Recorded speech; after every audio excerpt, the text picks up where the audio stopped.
নমস্কার। আজকে পাঠ করছি 276 নম্বর চিঠি।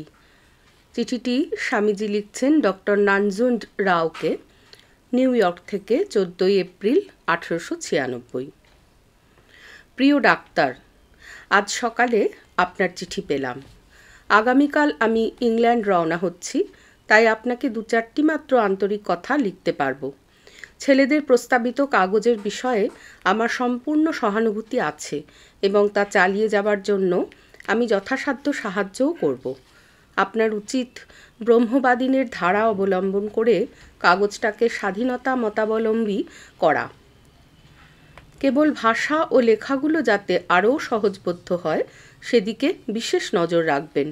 ধরুন, আমাদের সংস্কৃত সাহিত্যে যেসব অপূর্ব গল্প ছড়ানো আছে তা সহজবোধ্য ভাষায় আবার লেখা ও জনপ্রিয় করা দরকার। এই একটা মস্ত সুযোগ রয়েছে, যা হয়তো আপনারা স্বপ্নেও ভাবেননি। এই জিনিসটাই আমাদের কাগজের একটা উল্লেখযোগ্য বৈশিষ্ট্য হবে। যেমন সময় পাবো তেমন আপনাদের জন্য আমি যত বেশি পারি গল্প লিখব। কাগজটাকে খুব পাণ্ডিত্যপূর্ণ করবার চেষ্টা একেবারে ত্যাগ করুন। তার জন্য ব্রহ্মবাদীন রয়েছে। এভাবে চললে কাগজটা ধীরে ধীরে সমস্ত পৃথিবীতে ছড়িয়ে পড়বে নিশ্চয়ই। ভাষাটা যতদূর সম্ভব সহজ করবেন, তাহলেই আপনারা সফল হবেন।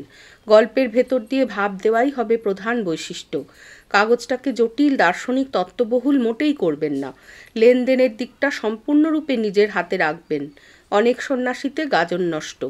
ভারতে একটা জিনিসের বড়ই অভাব, একতা বা সংহতি শক্তি। তা লাভ করবার প্রধান রহস্য হচ্ছে আজ্ঞানুবর্তিতা। কলকাতায় বাংলা ভাষায় একখানি পত্রিকা আরম্ভ করতে সাহায্য করব বলে কথা দিয়েছি, কিন্তু ব্যাপার এই, প্রথম 2 বছরই মাত্র বক্তৃতার জন্য টাকা আদায় করেছি। গত 2 বছর আমার কাজের সঙ্গে দেনা পাওনার কোনো সম্পর্ক ছিল না। এর ফলে আপনাকে বা কলকাতার লোকদের পাঠাবার মতো টাকা আমার মোটেই নেই।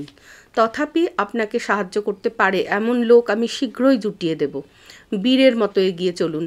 একদিনে বা 1 বছরে সফলতার আশা করবেন না। সর্বদা শ্রেষ্ঠ আদর্শকে ধরে থাকুন। দৃঢ় হউন। ঈর্ষা ও স্বার্থপরতা বিসর্জন দিন।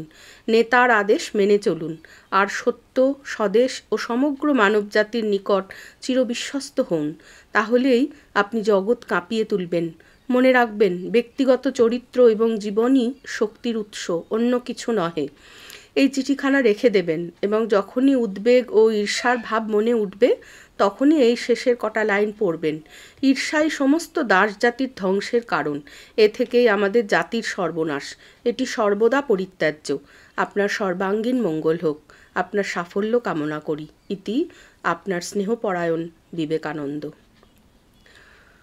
ওং নমঃ শ্রী যতিরাজায় विवेकानन्दसूरये सच्चित्सुखस्वरूपाय स्वामिने तापहारिणे। श्रीरामकृष्णार्पणमस्तु।